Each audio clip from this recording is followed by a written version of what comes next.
Within the next 10 years, high school football players will be getting paid to play in high school. And here's why.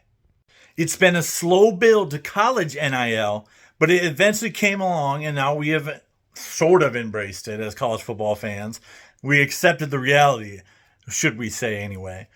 And I believe it's coming in high school because you have high schools like IMG, modern day, private schools, St. Joe's Prep, St. Xavier, and in Ohio, and St. Ignatius and schools like that in the Cincinnati and Cleveland areas. Private institutions that have these facilities that are absolutely insane. Let's mention Texas, first of all. They have $60 million facilities in high school at Allen, at Cody, at other schools like this. You see these facilities and these training facilities, weight rooms, and all these things that high school athletes need. But my goodness gracious, some of these high schools are nicer than D1 NCAA schools at this point in their facilities.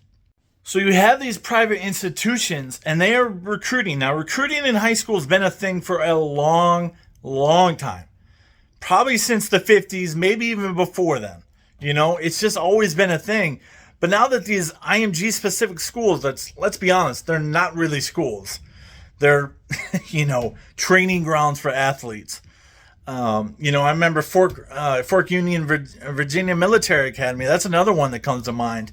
But specifically with IMG, you have these institutions that recruit nationwide now for freaking high school. It's been a thing that's happened for 10 years now. And they're paying, these. I would imagine they're being paid under the radar. Schools like Modern Day. Shoot, even here in Michigan, we got Saline and Belleville. Schools that never used to be high end that are getting the talent every single season to be the best in the state.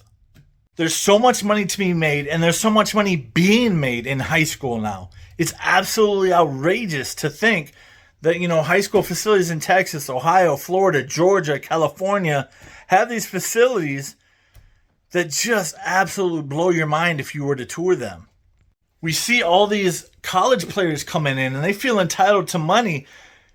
Marvin Harrison is getting sued for not fulfilling his contract. The quarterback, Rashada, went to 4 different schools, Miami and then Florida, then now Arizona State, now Georgia. He's suing Florida for money that he was promised by Billy Napier. He took the money from Miami and just went to Florida. Florida paid that bill to Miami. It's just wild things are happening in college football landscape right now. And, so many are entitled to money that they think they've earned, but they really need to watch the 30 for 30 broke if you're really being honest, because you're getting people signing contracts that aren't familiar with contracts. You're getting kids that are now millionaires. And I see that happening, trickling down to the high school ranks within 10 years' time. The same arguments are being made in high school by high schoolers that college players were making. We're slaves. We're getting, taken advantage of. We got 2-a-days. We got 3-a-days sometimes. All these people, all these coaches, all these athletic administrators, all these football staff people are getting the money, but we were never getting any of it in college. And now high school can make the same argument because so much money is trickled down into football in this country because we worship it. We adore it with everything. We're so passionate, and people recognize that. That's why there's cheating in high school athletics. That's why there's cheating in college athletics. That's why there's cheating in NFL, because so much money is on the line and at stake. So because of the entitlement and the greed and the sports worship, my opinion is that within 10 years' time, you will see high school athletes getting paid to play high school football. Wow, what a world we live in. Those are my thoughts. What do you think? Am I crazy? Or is it going to happen?